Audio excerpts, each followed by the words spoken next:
Am I the a-hole for not getting rid of my pets so my pregnant friend could stay with me? I, female 32, have 4 rescue pigeons that cannot be released because of health reasons, like can't fly. They're happy birds and have a good life. I live alone in an inherited house, and half of the top floor is converted into a big pigeon room where they have all their stuff. They're trained to potty in specific places, but can roam around the house except the kitchen. They have their sleep places in the big room and are locked there at night for their safety. My friend female 32 Chantel, though we're not really friends anymore. We were a long time ago. Now we just kind of know each other as our lives move down in totally opposite direction. Has currently 2 kids and is 5 months pregnant with her 3rd. Her partner was locked up a few months back, and she is about to be evicted because she hasn't paid rent in 12 months. One day out of the blue, she knocked on my door and started chatting. She told me everything and asked if it would be possible for me to let her move in and she'd pay rent. I refused, saying that I don't have the room for her and the kids. She told me I could get rid of my birds and they could take the room upstairs. I said that absolutely not, and unfortunately I won't be able to help her. She freaked out, told me I was a selfish a-hole, that I care about doing more for animals than humans, and a lot of other nasty things. I kicked her out. I rarely go on Facebook. I have my old one from uni, but I rarely go. And not even 24 hours after I kicked Chantel out, my other friend messaged me to log in to see what's happening, and Chantel was lagging me off everywhere, posting nasty things, and her friends joined her and it was so very nasty. I do feel bad though, and I wonder if they're right. Perhaps I am the a-hole here. Should I have let her stay with me? Now for the top comments. Not the a-hole. She got kicked out for not paying rent for over a year, and then told you she'd definitely pay you rent? Does that seem likely to you?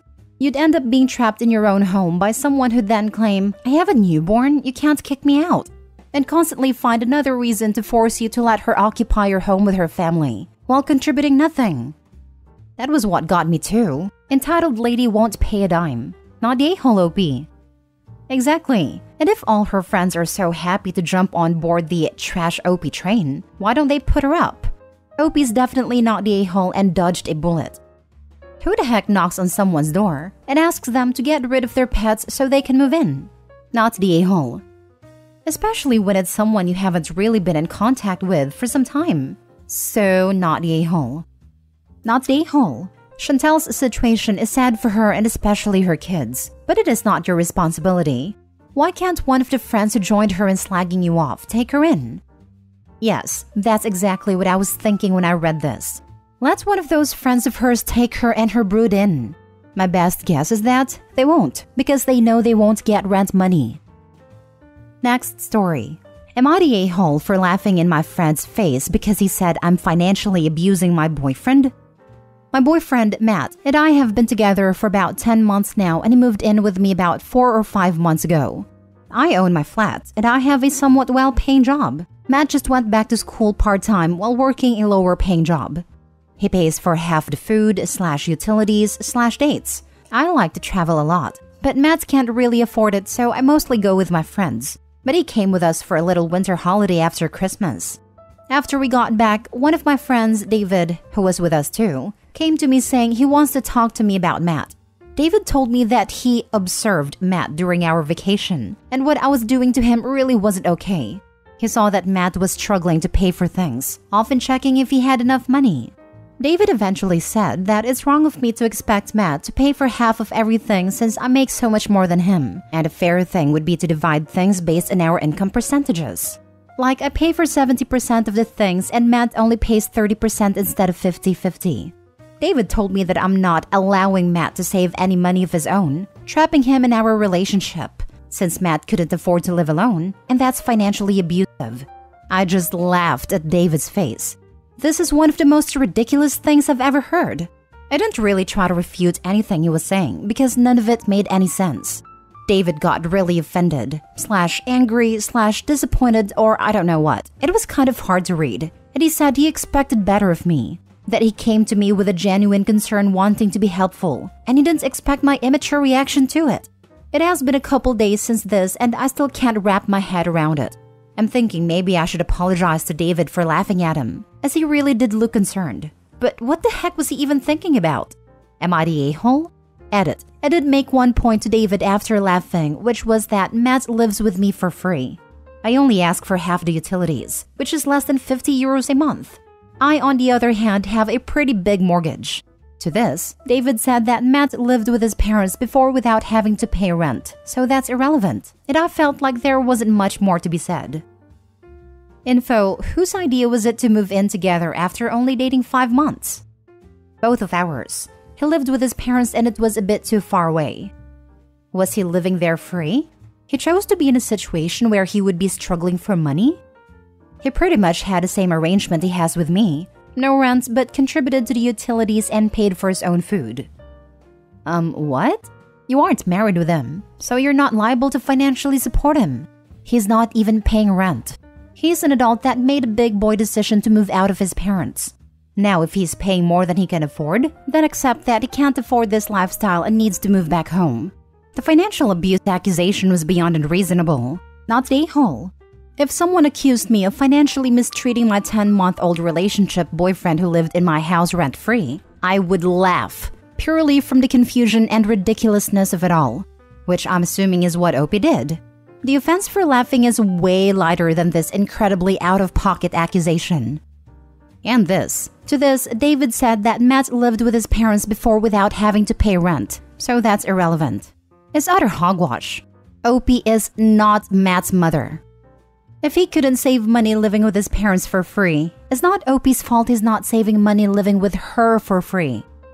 Not the a-hole. Sounds like Matt gets to choose his discretionary spending after he pays his way in food, utilities, etc. Like the cost of living. You're not forcing him to travel with you or to do any of the other things that you do. You don't control his money or his accounts or his time. If he wasn't living with you, he'd probably be in a worse position. He's currently living rent-free. That's the sacrifice you make when you cut back hours to go back to study. Again, his decision. David is showing his entitlement and inserting himself where he has absolutely no right or relevance. He needs to get over himself. And in such a new relationship, I personally think it would be inappropriate for Opie to be subsidizing boyfriend's decision to study anyway. That would be a red flaggy on his side, expecting a partner of less than a year to support him through study. Next story. Am I the a-hole for shouting at my roommate's girlfriend? Quick backstory. Me and Danielle have been best friends ever since we moved into an apartment in our freshman year. But I've noticed he's afraid to speak up to his girlfriend. My roommate Danielle's girlfriend, Sarah, recently moved in with us. Although I agreed to it as long as she contributed to the apartment, she hasn't done anything to help out. She doesn't offer to cook, clean, or do the laundry. One day when Sarah had no work, I asked her to do the laundry and wash the dishes before I went to pick up dinner, and she said no. When I asked her why, she said I hadn't told her to do it. Danielle was present and said the issue was between Sarah and me, but I let it go. I bust my butt at work, and all I want are 2 things to be done. That's all. She is completely lazy and doesn't do any work for the apartment. It's always me and Danielle. I approached Danielle to tell him and he said to me, "It's not a big deal. Let it go." I told him that she's living here for free. She doesn't pay for any expenses, and the least she can do is do some laundry once in a while and help around the house. This recent incident really ticked me off. The day I was going to work, I woke up at 6 a.m. fully energized. I made myself dinner for that night and left it in the fridge. Out of nowhere, I heard Sarah say, "I'm going to the grocery store. Do you need anything?" Internally, I was happy, thinking that she had finally changed as a person and realized what she was doing was wrong. I said, "Yeah, I really need shampoo for tonight. We have none left." She said, "Yeah, can I please have some money?" I gave her $20 and went about my day, and she said she would give me the change later that night. I was happy for the entire day. But then when I got home, I saw her watching TV all alone as Danielle had to work late. I quickly took off my clothes and headed to the shower. I realized there was no shampoo. I called for Sarah and asked her, "Where's the shampoo?" I noticed her nails were not painted when I left, but when I came back they were red. I checked the receipt that I found in the trash and saw that she had bought nail polish and some other stuff. I asked her why, and she simply said, "I forgot. Sorry." You know what? I let it go. After showering with watered-down shampoo, I opened the fridge to see that my meal was half-eaten. Sarah said she ate half my food because it was a lot.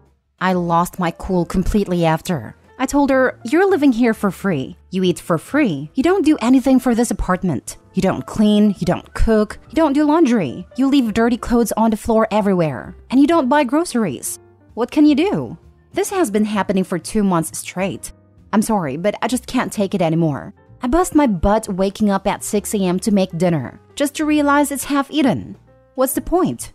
Afterwards, Sarah and I exchanged some pretty nasty words. It didn't end well, and I don't know what to do anymore. Now for the comments. So not the a-hole. Seriously, you need to have a house meeting.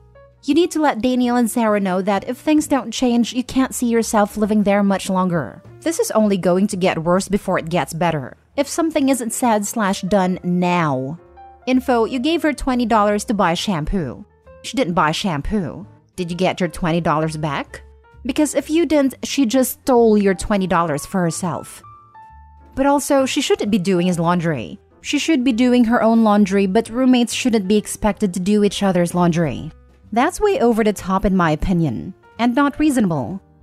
She lives rent-free. That is part of the payment for a roof over the head.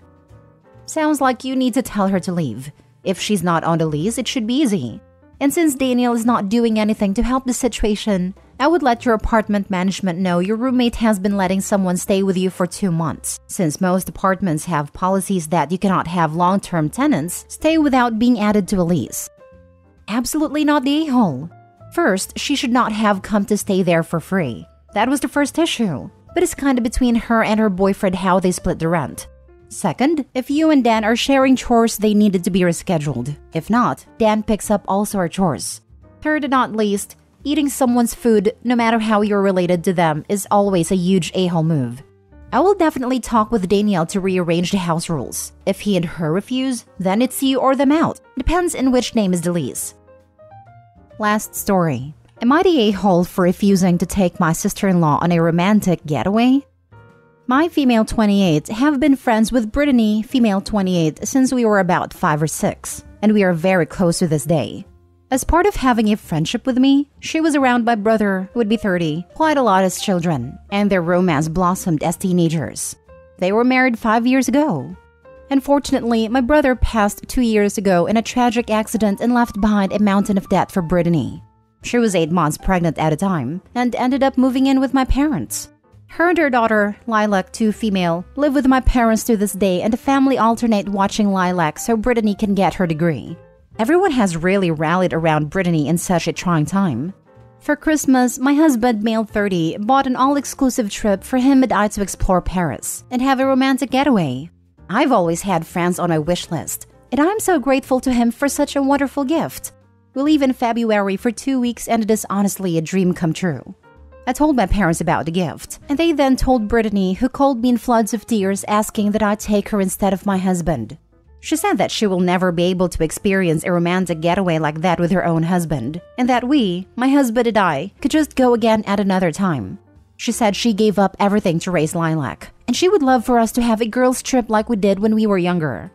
I told Brittany that that was not possible. This was a gift from my husband to me, and I fully expected to have a romantic getaway with him. Brittany told me that I was punishing her for being a widow, and that it was unfair I would have a love affair in Paris, while she cried at my brother's grave. My husband thinks she's trying to make me feel guilty, but said he would step out of the trip if I would like to take Brittany. The thing is that I want to go with my husband, but my parents have since called to tell me that they would watch Lilac and that I should not rub my happy marriage in Brittany's face. My mom told me I would be selfish to leave a grieving widow over Valentine's Day.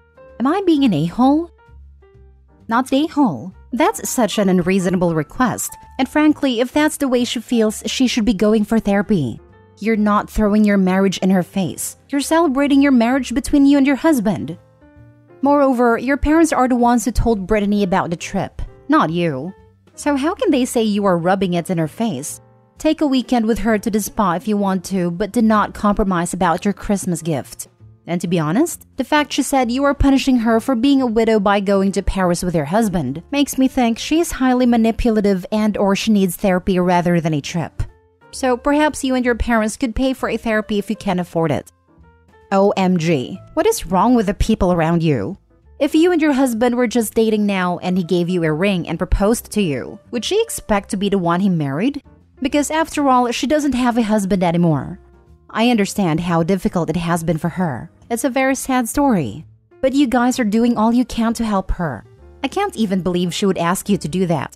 I think she's wallowing in self-pity a little too much, or maybe she's just not thinking clearly. But it was a ridiculous request, and there's no way in hell you should honor it. Your parents should also know better. I don't understand what they're thinking. A trip to Paris is not cheap. It's not like you're going to the local beach and you can afford to go there next year too. It was a gift from your husband to you.